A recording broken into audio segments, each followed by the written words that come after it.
Check it out, guys. I got a special gift for you today. This is my Lean Physique Formula for Entrepreneurs Guide. It's the 5 pillars to achieving and sustaining a lean physique.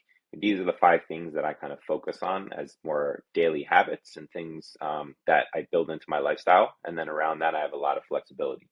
But what I'm going to do for you today is just actually walk you through and talk you through this guide. So instead of just giving it out, I'm actually going to have you're going to get a little bit more of the mind behind why some of these things are so important and a little bit more of the nuance behind it. All right, so here we go. Let's get right into it. So lean physique formula, right? The reason why I created this, I found that just a lot of people are very confused about what to do in the fitness industry. A lot of people are very confused about how to lose fat, about what it takes. Do they have to diet? Do they have to do this, that?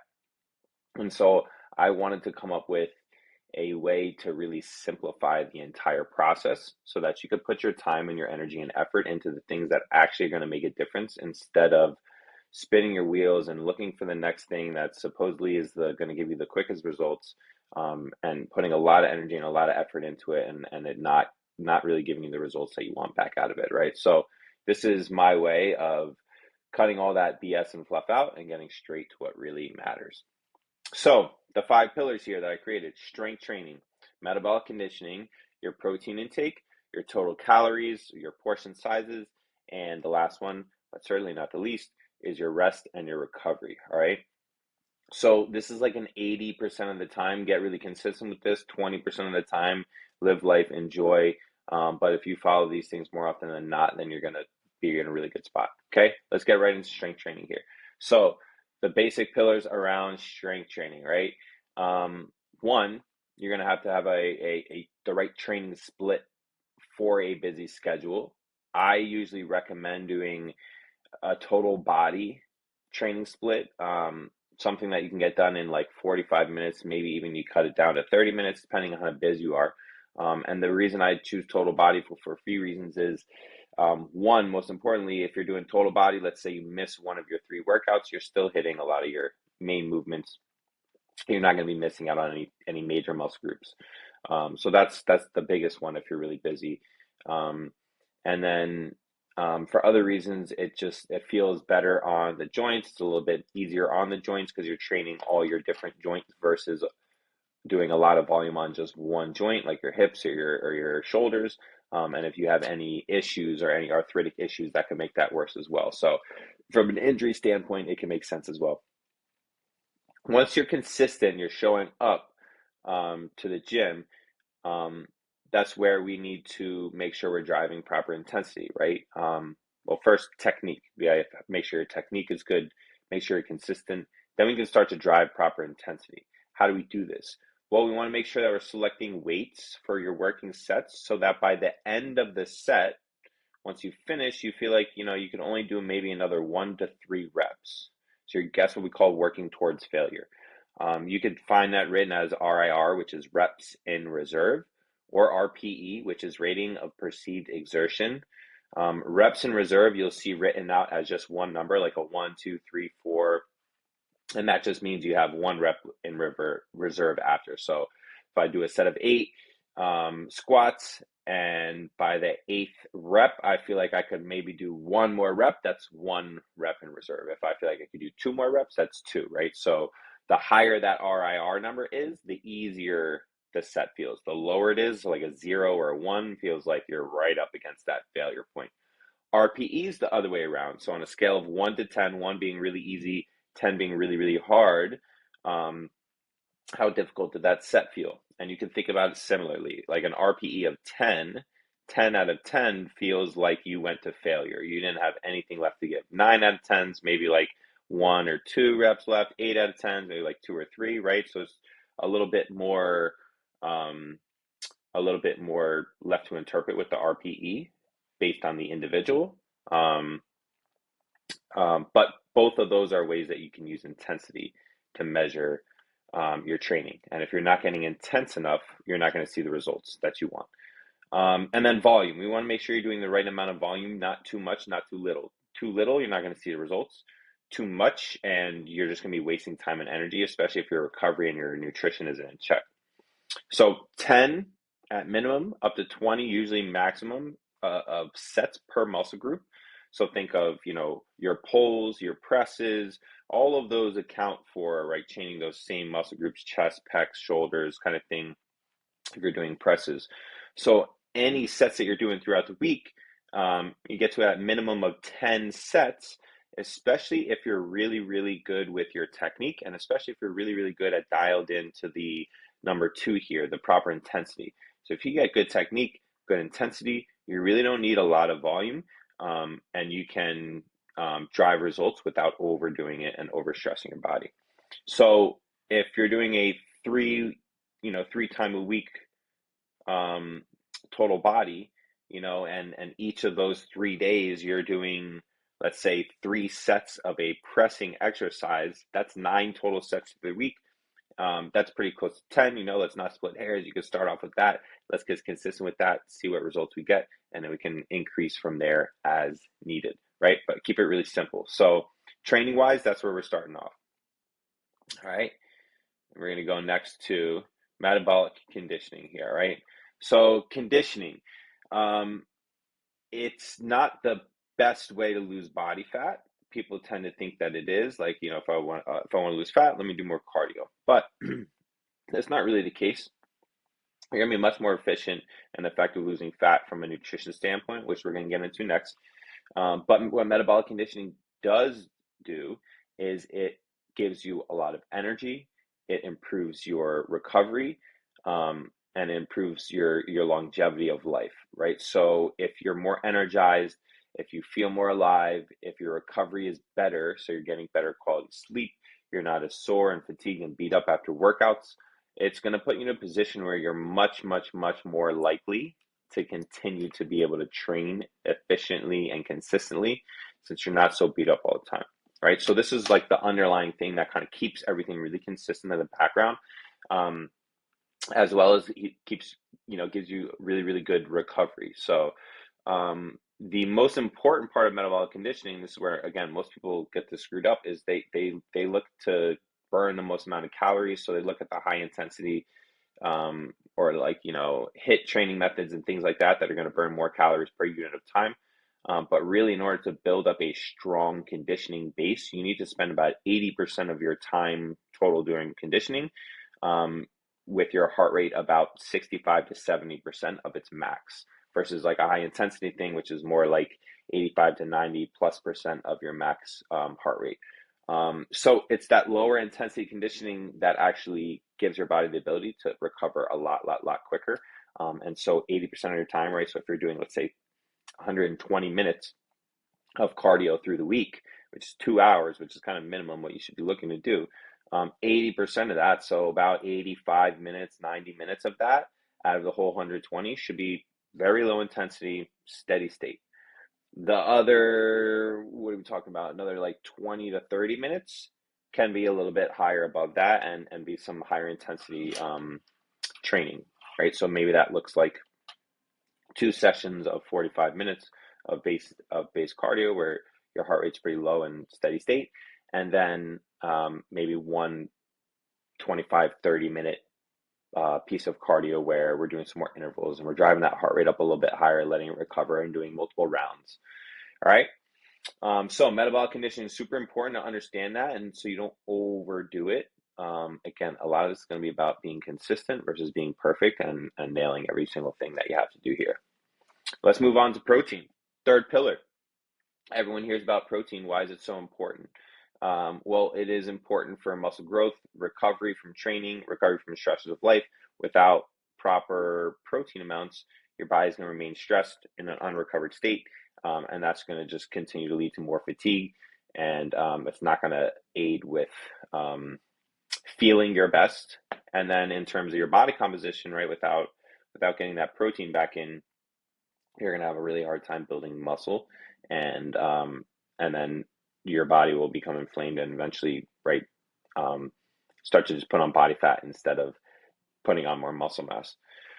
So we want to make sure that protein is really consistent through the diet. So whether you're having a meal or a snack, right, you want to make sure there's some amount of protein, some lean protein in that meal or snack. It will also help you keep keep yourself satisfied, stabilize your blood sugar a little bit, and that's going to be really important in keeping cravings at bay. So you can kind of go through here and estimate how much protein that you would want to eat, depending on your body weight, right? If this is something that you're really short on, you need to work up to, you can work up to like a zero point 0.7 times your body weight in grams of protein. And you're definitely not going to need more than like 1.2.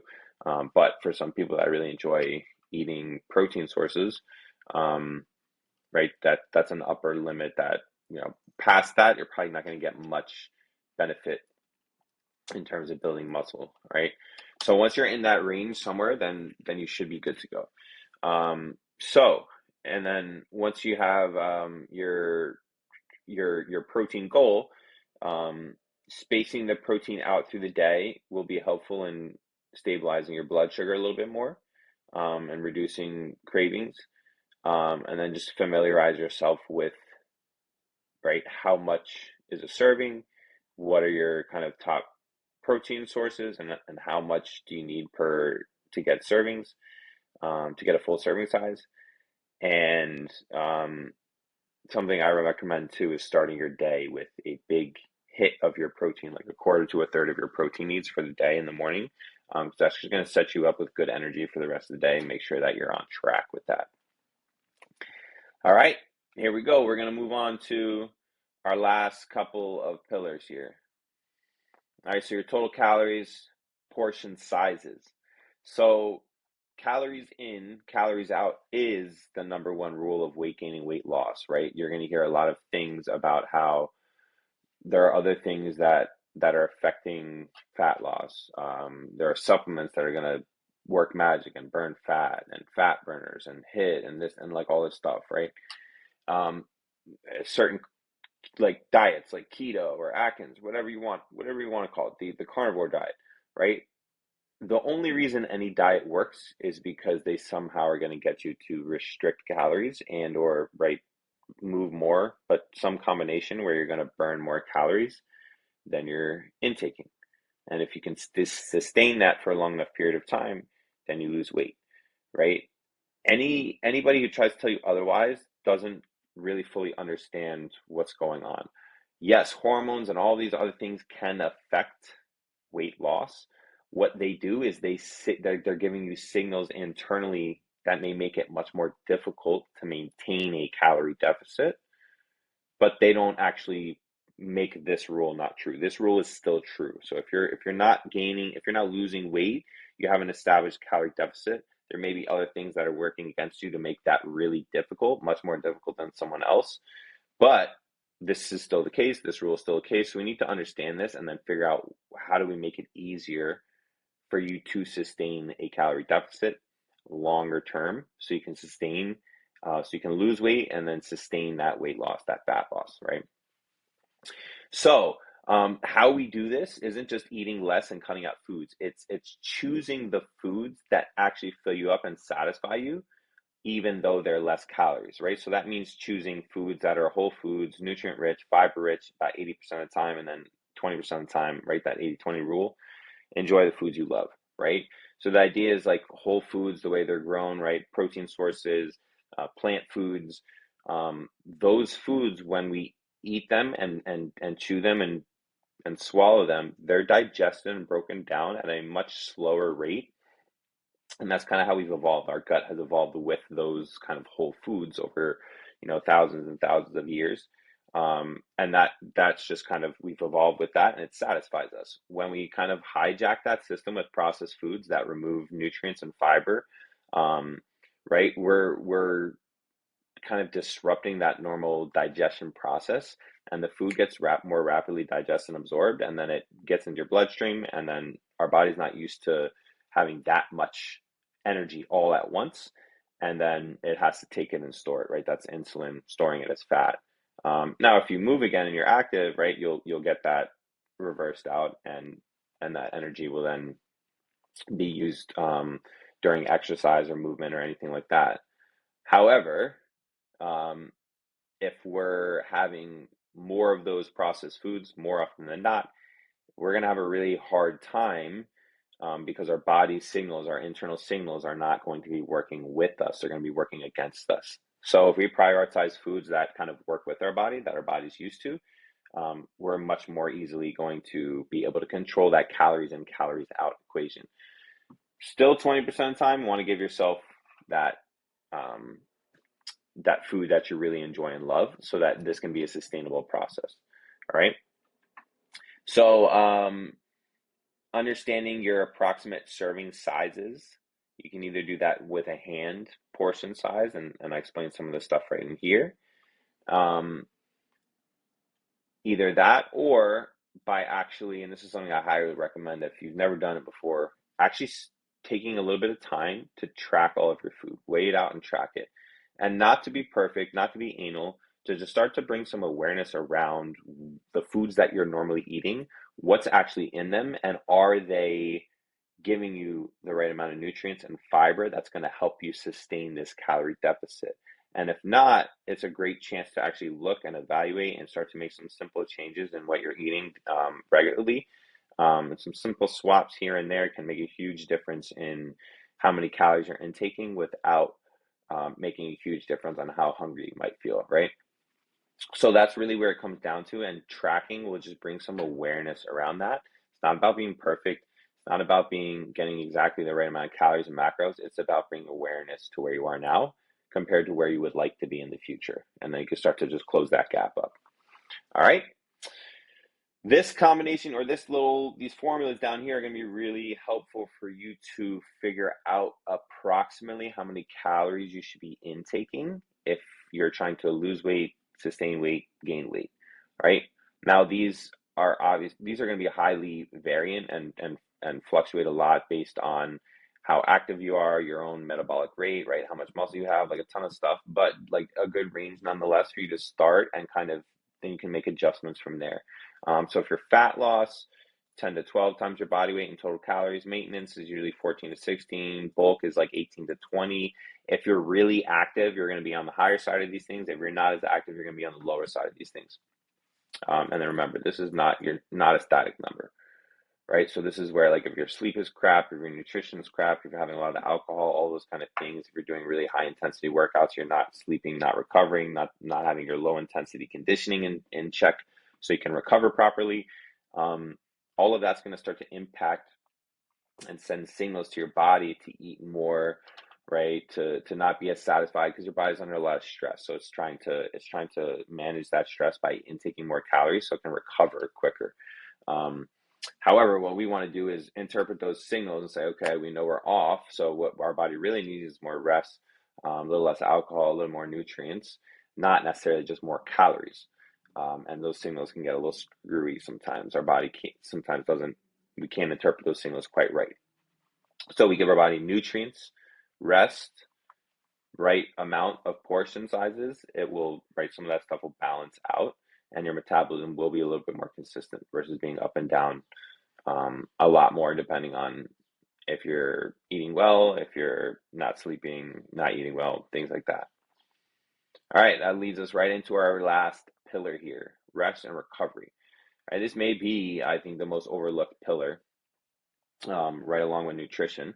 Most people focus on just the exercise because that's what they can feel working, and that's what most people want to put their time and their effort and their energy into, things that feel like they're working. And that makes sense logically, but we know that without some of these other things in line, we're just going to struggle a lot. So this is usually actually where I'll have people start, is the rest and recovery as well as the nutrition. And then on the training side of things, we're going to make sure that they're just being consistent off the bat. And then once they're consistent, they can prove to me, hey, you're being consistent with training, you're also being consistent with this rest, recovery, and your nutrition, then we can start to drive intensity a little bit more. But most people are already under recovered, already have pretty poor nutrition, and then asking them to do more in the gym is just going to be a recipe for disaster. It's not going to help with body compositions nearly as much as if you focus on the back end of some of this stuff. So what do we really need to focus on then? So sleep, stress management, your activity level, like your steps, your low intensity activity, and your hydration, right? So these four things are kind of more habits that we can focus on in the background. in order to make sure that we're just able to recover from workouts, able to recover from stress from life, and then just setting ourselves up in the best metabolic way, so to speak, so that our metabolism is rested, recovered, and ready to handle the stress and the stressors of the next day. So getting your sleep's huge for that. Stress management, like what are you doing to manage your stress? Like obviously exercise, some walks, like some of these other techniques in here. Um, Obviously, your low intensity conditioning is a big one too for the stress management, being able to buffer against stress. Your steps, like just I don't think these are so hard lined as some people might think, but certainly like the less you move, the less energy you're going to feel, the less recovered you're going to feel. Though if you're moving, get a little blood flow, it's light, you do some gentle stretching and stuff, that's going to help you feel a lot better and help blood flow. It's going to help with recovery and with stress management. And then hydration. So water plus electrolytes as well is going to be really important in making sure just nutrients are able to get everywhere they need to go. Um, and then this is also one of the benefits of that low intensity conditioning is it actually increases the amount of capillaries that you have. So more blood vessels to get to working muscles and nutrients and things like that, especially with the areas that are furthest from your heart. So like your feet, your lower legs, things like that. If you have poor circulation, poor recovery there, that low intensity conditioning and hydration is really going to help out with better circulation through those areas. So all that's going to help too with better recovery, and that wraps the 5 pillars up. I think that's the last year. That wraps everything up there. So those are the 5 pillars, right? I want you to evaluate yourself where you are with these 5 now, um, and then see where your weak points are. And then I want you to put your energy and your effort into your weak points versus continuing to try and um, focus on your strong points and making them work, right? So if you're already strength training well, if you're already getting a good amount of protein in, but your portion sizes are a lot higher than they should be, and your sleep is off, I want you to focus on your portion size and your sleep. Like keep your training where it is, keep your protein where it is, focus on your portion size and your sleep. You're going to get a lot more out of what you're already doing versus just putting more into the strength training and into the protein, which you've already got at a pretty good rate, right? So this is all about optimizing these 5 categories. And once you're pretty good, like 80% of the time in these 5, I guarantee you're going to be in a spot where you're already starting to see great results. And then just following these 80% of the time is going to make sure that you continue to sustain those results long term.